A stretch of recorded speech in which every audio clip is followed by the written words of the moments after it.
મારું નામ સવિતા છે। હું 29 વર્ષની એક ગૃહિણી છું અને વિધવા છું। મારા પતિના અવસાન પછી હું ખૂબ જ એકલી પડી ગઈ હતી। મારી સાથે ફક્ત મારી 5 મહિનાની નાની દીકરી હતી। તેના માટે જ હું જીવતી હતી। અમારા ઘરમાં એક જેસીબી મશીન હતું, પરંતુ પતિના જવાથી મારે એક યુવાન ડ્રાઈવરને રાખવો પડ્યો। ધીરે ધીરે અમારી વાતચીત વધવા લાગી અને તે મને દરેક કામમાં મદદ કરવા લાગ્યો। એક દિવસે સાંજે તે ઘરે આવ્યો। મેં તેને જમવા બેસાડ્યો અને અમે બંનેએ સાથે મળીને જમવાનું ખાધું। જ્યારે જમીને તે જવા નીકળ્યો ત્યારે મેં તેનો હાથ પકડી લીધો અને આગળ જે થયું, મિત્રો, અમારી પારિવારિક સ્થિતિ ખૂબ સારી હતી। લગભગ 4 વર્ષ પહેલાં મારા લગ્ન સંદીપ નામના યુવાન સાથે થયા હતા। સંદીપ ગ્રેજ્યુએટ હતો, દેખાવમાં ખૂબ જ હેન્ડસમ, પાતો, ફિલ્મના હીરો જેવો લાગતો। ઘરની સ્થિતિ સારી હોવાથી અમે જેસીબી મશીન ખરીદી લીધું હતું। આખા ગામમાં બીજું કોઈ જેસીબી મશીન નહોતું, તેથી અમને ઘણું કામ મળતું અને ઘરમાં સારી આવક થતી। મારા પતિ મને ખૂબ પ્રેમ કરતા, મારી દરેક ઈચ્છા પૂરી કરતા અને મને રાણીની જેમ રાખતા અને મારી નાની નાની વાતોનું ધ્યાન રાખતા। લગ્નના લગભગ 1.5 વર્ષ પછી હું ગર્ભવતી થઈ। મારા પેટમાં મારા પતિનો પ્રેમ વધી રહ્યો હતો અને તે મારી વધુ કાળજી લેવા લાગ્યો। ધીમે ધીમે સમય પસાર થતો ગયો અને મેં એક સુંદર દીકરીને જન્મ આપ્યો। તે બિલકુલ મારા જેવી સુંદર દેખાતી હતી। તેના આવવાથી અમારા જીવનમાં વધુ ખુશીઓ આવી ગઈ। અમે બંને પતિ પત્ની ખૂબ ખુશ હતા।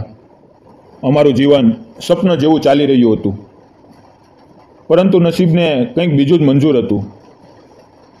એક દિવસ અમે ત્રણેય, હું, મારા પતિ અને મારી દીકરી ફરવા નીકળ્યા। અમારી પાસે પોતાની કાર હતી અને અમે ખુશીથી મુસાફરી કરી રહ્યા હતા।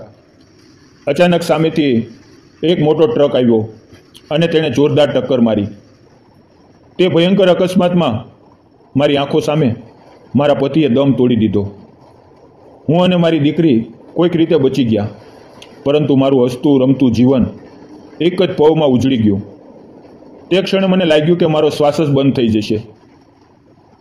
જીવવાની ઈચ્છા ખતમ થઈ ગઈ। પતિના મૃત્યુ પછી હું ખૂબ રડી, ખૂબ વિલાપ કર્યો, પરંતુ રડવાથી તે પાછો ન આવ્યો।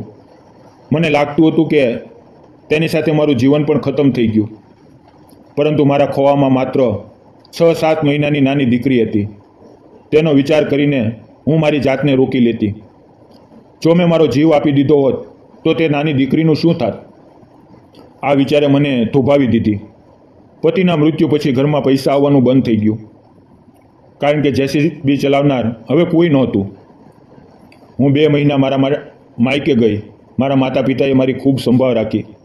તેણે મને સમજાવ્યું કે મારે કોઈ ડ્રાઈવર રાખવો જોઈએ, કારણ કે જેસીબી બંધ રહેશે તો મારી આર્થિક સ્થિતિ બગડશે। દીકરીને સારું શિક્ષણ આપવા માટે જેસીબી ચલાવવું જરૂરી હતું। 2 મહિના પછી હું સાસરે પાછી આવી। મારા પતિના માતા પિતા પહેલાં જ ગુજરી ગયા હતા, તેથી તે ઘરમાં ફક્ત હું અને મારી નાની દીકરી જ રહેતા હતા। ઘરની શાંતિ અને એકલતા ક્યારેક મને અસહ્ય લાગતી। આવા સમયે મારા માતા પિતાએ મને સહારો આપ્યો અને અમારા એક સંબંધીમાંથી જેસીબી ડ્રાઈવરની વ્યવસ્થા કરી। તેમણે ફોન કરીને કહ્યું કે આજે એક યુવક આવશે। તે જેસીબી ખૂબ સારું ચલાવે છે અને અમારા સંબંધિત છે।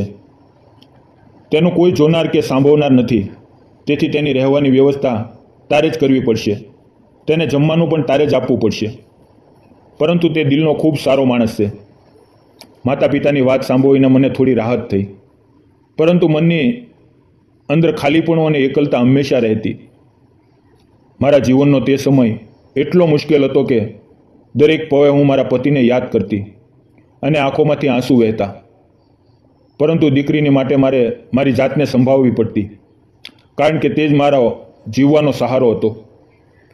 આકાશ નામનો તે યુવક ખૂબ ઈમાનદાર હતો। તે મારી સાથે વધુ વાતો નહોતો કરતો, પરંતુ મારે કોઈની સાથે તો વાત કરવી જ પડે। મારું મન ખૂબ એકલું થઈ ગયું હતું, તેથી આકાશ સાથે વાત કરવા સિવાય મારી પાસે બીજો કોઈ રસ્તો નહોતો। દરેક સાંજે જ્યારે તે કામ પરથી ઘરે આવતો, હું તેને બોલાવતી અને અમે બંને ઘણીવાર વાતો કરતા। આકાશ દેખાવમાં ખૂબ જ સુંદર હતો. તેની આંખોમાં એક ખાસ ચમક હતી જે મને ખૂબ ગમતી. એક દિવસ આકાશ કામે ગયો હતો. બપોરના લગભગ 4 વાગ્યા હશે અને અચાનક મારી દીકરીને ખૂબ તાવ આવ્યો અને તે તડપવા લાગી. અમારા ગામથી 4-5 કિલોમીટર દૂર હોસ્પિટલ હતી, પરંતુ મને ગાડી ચલાવતા નહોતું આવડતું. દીકરીની હાલત જોઈને મારું હૃદય ધડકી ઉઠ્યું. હું ખૂબ ગભરાઈ ગઈ. શું કરું તે સમજાતું નહોતું. ગભરાહટમાં મેં તરત જ આકાશને ફોન કર્યો અને રડતા રડતા કહ્યું, આકાશ, મારી દીકરી ખૂબ બીમાર થઈ ગઈ છે. તેને તીવ્ર તાવ આવ્યો છે. તેને હોસ્પિટલ લઈ જવી પડશે. મેં ગભરાયેલા અવાજે કહ્યું, શું તું તરત આવી શકા છો? તેણે ત્યાંનું કામ તરત છોડી દીધું અને ઝટપટ ઘરે પહોંચી ગયો. તેણે અમારી ગાડી ચાલુ કરી અને અમે ત્રણેય, હું, મારી દીકરી અને આકાશ, હોસ્પિટલ પહોંચી ગયા. ડૉક્ટરે મારી દીકરીની તપાસ કરી, ઇન્જેક્શન આપ્યું અને થોડી દવા લખી આપી. હું મારી દીકરીને છાતી સાથે ચાપીને બેઠી હતી. તેની હાલત જોઈને મારી આંખોમાંથી આંસુ રોકાતા નહોતા. પરંતુ આકાશે મને ખૂબ હિંમત આપી. ડૉક્ટરે કહ્યું કે ગભરાવાની જરૂર નથી. દવાઓ આપ્યા પછી તે ઠીક થઈ જશે. આ સાંભળીને મારું મન થોડું શાંત થયું. પછી અમે ઘરે પાછા આવ્યા. સાંજે મેં દીકરીને દવા પીવડાવીને સુવડાવી દીધી અને રસોડામાં જમવાનું બનાવવા લાગી. તે દિવસે મારા હૃદયમાં આકાશ પ્રત્યે એક વિચિત્ર લાગણી જાગી. મેં તેને કહ્યું, આકાશ, આજથી તું ઘરે જ જમવાનું ખાઈ લેજે. બહારથી ડબ્બો લાવવો અને એકલા બેસીને જમવું મને બિલકુલ ગમતું નથી. શરૂઆતમાં આકાશે થોડો ઇનકાર કર્યો, સંકોચ બતાવ્યો, પરંતુ આખરે તેણે હા પાડી. તે દિવસે અમે પહેલીવાર સાથે બેસીને જમ્યા. મારા હૃદયને ખૂબ શાંતિ અને સંતોષ મળ્યો. આકાશ ફક્ત મારી દીકરીને હોસ્પિટલ લઈ જવામાં જ મદદગાર નહોતો, પરંતુ કરિયાણું લાવવું, બજારમાં જવું, ઘરની દરેક જરૂરિયાત પૂરી કરવી, દરેક નાની મોટી બાબતમાં તે મારો સહારો બની ગયો હતો. મને તેને કામ સીંધવામાં કે કહેવામાં ક્યારેય ખચકાટ ન થતો, કારણ કે તે પણ પૂરા દિલથી દરેક કામ કરતો. ધીમે ધીમે અમારી વચ્ચે એક વિચિત્ર સંબંધ બનવા લાગ્યો. કદાચ મને આકાશ ગમવા લાગ્યો હતો અને મારા મનમાં તેના પ્રત્યે એક અલગ જ આકર્ષણ થવા લાગ્યું. એક દિવસ જમ્યા પછી અમે બંને ઘણીવાર વાતો કરતા રહ્યા. વાતચીત દરમિયાન મેં તેને પૂછ્યું, આકાશ, હવે તો તારા લગ્નની ઉંમર થઈ ગઈ છે. તું લગ્ન ક્યારે કરીશ? તે ધીમે હસીને બોલ્યો, માલકીન, મારી હાલત એવી છે કે મારી આગળ પાછળ કોઈ નથી. મને કોણ પોતાની દીકરી આપશે? તેનો જવાબ સાંભળીને મારા હૃદયને જાણે કોઈ ચુંબન થઈ. મેં તરત કહ્યું, તું મને માલકીન ન બોલ, મારું નામ સવિતા છે. મને નામથી જ બોલાવ. શરૂઆતમાં તે થોડો સંકોચ કરતો રહ્યો, પરંતુ મેં આગ્રહ કર્યો તો આખરે તેણે મને નામથી બોલાવવાનું શરૂ કર્યું. તેના મોઢામાંથી સવિતા સાંભળતા જ મારા હૃદયમાં એક અજાણી નરમ લાગણી જાગી. આમ જ કેટલાય દિવસો વીતી ગયા. પતિના મૃત્યુ પછી હું ખૂબ એકલી પડી ગઈ હતી, પરંતુ આકાશની હાજરીએ મારા જીવનમાં એક નવું સપનું જગાડવાનું શરૂ કર્યું. જેમ કે કાળા વાદળો પછી સૂરજની કિરણો આવે, પરંતુ નસીબે ફરી મારી કસોટી લીધી. થોડા દિવસો પછી હું જાતે બીમાર પડી ગઈ. મને ડેન્ગ્યુનો તાવ થયો. શરીર સંપૂર્ણ થાકી ગયું હતું. તીવ્ર તાવથી શરીરનું દરેક અંગ બળતું હતું. હું ખરાબ હાલતમાં હતી. આંખોમાંથી આંસુ વહેતા હતા, પરંતુ મારી સંભાળ લેનાર કોઈ નહોતું. તે સમયે આકાશે જ મને હોસ્પિટલ લઈ જઈને મારી સારવાર કરાવી. લગભગ 4-5 દિવસ સુધી હું ખૂબ નબળી હાલતમાં હતી, પરંતુ તે દરમિયાન આકાશે જે રીતે મારી સેવા કરી તે જોઈને મારું હૃદય તેના માટે લાગણીઓથી ભરાઈ ગયું. તે મારી પાસે બેસીને મને પાણી આપતો, દવાઓ સમયસર આપતો અને ઘરનું કામ પણ સંભાળતો. આ બધાએ મારા મનમાં તેના પ્રત્યે આભારની સાથે એક ઊંડું અપનાપણું પણ જન્માવ્યું. તે બીમારીના દિવસોએ મને અહેસાસ કરાવ્યો કે આકાશ ફક્ત એક મદદગાર હાથ નથી, પરંતુ મારી અને મારી દીકરીના જીવનનો અસલી સહારો છે. આકાશ ખૂબ ઈમાનદાર હતો. તે મારી સાથે બહુ ઓછી વાત કરતો, પરંતુ હું કોની સાથે વાત કરું? તેથી જ્યારે તે સાંજે કામ પરથી ઘરે આવતો હું તેને બોલાવી લેતી અને અમે ઘણી વાર વાતો કરતા.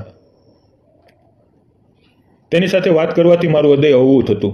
જ્યારે હું સંપૂર્ણ રીતે સાજી થઈ ગઈ ત્યારે એક સાંજે જમવાનો સમય થયો, પરંતુ આકાશને ઘરે આવવામાં મોડું થઈ રહ્યું હતું. મેં તેને ફોન કર્યો તો તેણે કહ્યું કે તેને થોડું મોડું થશે, તમે લોકો જમી લો. મેં પણ ઠીક કહી દીધું, પરંતુ મને જમવાનું બિલકુલ નહોતું ગમતું, કારણ કે મને રોજ તેની સાથે જમવાની આદત પડી ગઈ હતી. હવે સાંજ પસાર થઈ ગઈ, રાત થઈ અને 11:30 વાગ્યા. આકાશ ઘરે પહોંચ્યો. તેણે દરવાજાની ઘંટડી વગાડી. મેં દરવાજો ખોલ્યો અને ધીમા અવાજે કહ્યું, આજે કેટલું મોડું થઈ ગયું, આવ, હું તને જમવાનું પીરસું. તેણે તરત પૂછ્યું, તમે જમી લીધું? હું હળવું હસીને બોલી, ના, મેં હજી નથી જમ્યું. તેણે થોડા ગુસ્સાથી પરંતુ ચિંતાથી ભરેલા લહેકામાં મને જોઈને કહ્યું, તમને કેટલી વાર કહ્યું છે કે મારી રાહ ન જોશો, જમી લેશો, મારા માટે તમે ભૂખ્યા ન રહો. તેના આ વાક્ય સાંભળીને મારી આંખોમાં આંસુ આવી ગયા, કારણ કે તેના દરેક શબ્દમાં મારા માટે સાચી ચિંતાની ઝલકતી હતી. અમારી આંખો થોડીક ક્ષણો માટે એકબીજા સાથે મોઈ, જાણે હજારો લાગણીઓ બોલ્યા વિના વ્યક્ત થઈ રહી હતી. પછી અમે બંને જમવા બેઠા. અમે પેટ ભરીને જમ્યા અને તેની પ્રેમભરી વાતોના કારણે મેં 2-3 રોટલી વધુ ખાઈ લીધી. જમ્યા પછી ઘણું મોડું થઈ ગયું હતું. આકાશ જવા માટે ઊભો થયો. જ્યારે તે જઈ રહ્યો હતો મેં અચાનક તેનો હાથ પકડી લીધો. મારું હૃદય જોરથી ધડકી રહ્યું હતું, પરંતુ મેં હિંમત એકઠી કરીને કહ્યું, આકાશ, મારે તને કંઈક કહેવું છે. તે થોડો આશ્ચર્યથી બોલ્યો, બોલો. હું મારા હૃદયની લાગણીઓ રોકી શકી નહીં અને ધીમા પરંતુ નક્કર અવાજે બોલી, આકાશ, ચારથી તું આવ્યો છે. મારા ઘરમાં ફરીથી સુખ શાંતિ થવા લાગી છે. હું ખૂબ એકલી થઈ ગઈ હતી, પરંતુ તારી સાથે વાતો કરવાથી મારું મન હળવું થાય છે. મારા જીવનમાં એક નવો આનંદ પાછો આવ્યો છે. તું મારી અને મારી દીકરીની એટલી ચિંતા કરે છે કે હવે તારા વિના હું મારા જીવનની કલ્પના પણ નથી કરી શકતી. શું તું મારી સાથે લગ્ન કરીશ? મારા આ શબ્દો સાંભળીને તેણે મારી આંખોમાં ઊંડે નજર નાખી અને હું પણ તેની આંખોમાં જોઈ રહી. તે થોડી વાર ચૂપ રહ્યો, પછી ધીમેથી બોલ્યો, તમે તો જાણો છો કે હું ખૂબ ગરીબ છું. લોકો શું કહેશે કે મેં તમને દગો આપ્યો, તમારી સ્થિતિ જોઈને તમારી સાથે લગ્ન કરી લીધા. સાચું કહું તો મને પણ તમે ખૂબ ગમો છો. તેની વાતને વચ્ચે જ કાપતા મેં નક્કર અવાજે કહ્યું, મને સમાજ સાથે કોઈ લેવા દેવા નથી. મારા માટે ફક્ત મારો વિશ્વાસ મહત્વનો છે અને મને તારા પર પૂરો વિશ્વાસ છે. મારા આ શબ્દોથી તેની આંખોમાં આંસુ ચમકી ઉઠ્યા. અમારો સંબંધ ધીમે ધીમે વધુ સુંદર થતો ગયો. એકબીજાનો સ્વભાવ અને આદતો અમને વધુ ગમવા લાગ્યા અને તે મારી અને મારી દીકરીની પહેલાં કરતાં પણ વધુ કાળજી લેવા લાગ્યો. મને તેમાં જીવનભરનો એક સાચો સાથી અને મજબૂત સહારો મળી ગયો. તેથી અમે બંનેએ લગ્ન કરવાનું નક્કી કર્યું. પછી એક દિવસ અમે મંદિરમાં ગયા અને મંદિરમાં લગ્ન કરી લીધા. મારા માતા પિતાને પણ ખૂબ ખુશી થઈ, કારણ કે તેમને પણ ખબર હતી કે આકાશનો સ્વભાવ ખૂબ સારો છે. આજે આકાશ, હું, મારી દીકરી, અમે ત્રણેય ખૂબ ખુશહાલ જીવન જીવી રહ્યા છીએ. મિત્રો, તમને શું લાગે છે, મેં અને આકાશે લગ્ન કરીને યોગ્ય કર્યું કે ખોટું? તમારા વિચારો ચોક્કસ કોમેન્ટમાં લખજો. મિત્રો, જીવનમાં ગમે તેટલા દુઃખ, સંકટ કે અકસ્માત આવે, આપણે ક્યારેય આશા ન છોડવી જોઈએ. પતિના મૃત્યુ પછી સવિતાને લાગ્યું હતું કે તેનું જીવન ખતમ થઈ ગયું, પરંતુ તેણે પોતાની દીકરી માટે હિંમત એકઠી કરી. જ્યારે તે સંપૂર્ણ એકલી પડી ગઈ, ત્યારે તેના જીવનમાં આકાશ આવ્યો. તેણે પૈસાથી નહીં, પરંતુ પોતાની સાચી કાળજી, નિસ્વાર્થ સેવા અને સાચા પ્રેમથી તેનું જીવન ફરીથી સજાવ્યું. સાચો પ્રેમ ક્યારેય પૈસા કે સમાજના માન સન્માનથી નથી થતો. સાચો પ્રેમ તે વ્યક્તિમાં હોય છે જે મુશ્કેલ સમયે તમારી સાથે ઊભું રહે અને જે તમને અને તમારા પરિવારને દિલથી સંભાળે. તે જ સાચો જીવનસાથી હોય છે. જો તમને મારી અને આકાશની પ્રેમ કહાણી ગમી હોય તો આ વાર્તાને લાઇક, શેર અને સબસ્ક્રાઇબ કરવાનું ન ભૂલતા. મિત્રો, વાર્તામાં આવેલા નામ, પાત્ર અને ઘટના ફક્ત કાલ્પનિક હતા. તેનો કોઈ પણ વ્યક્તિ, જાતિ, સમાજ કે ધર્મ સાથે સંબંધ નથી. આ વાર્તા ફક્ત મનોરંજન અને શૈક્ષણિક હેતુ માટે બનાવવામાં આવી હતી. તેને અન્યથા ન જોશો. ફરી મળશું આવતીકાલે. ધન્યવાદ મિત્રો.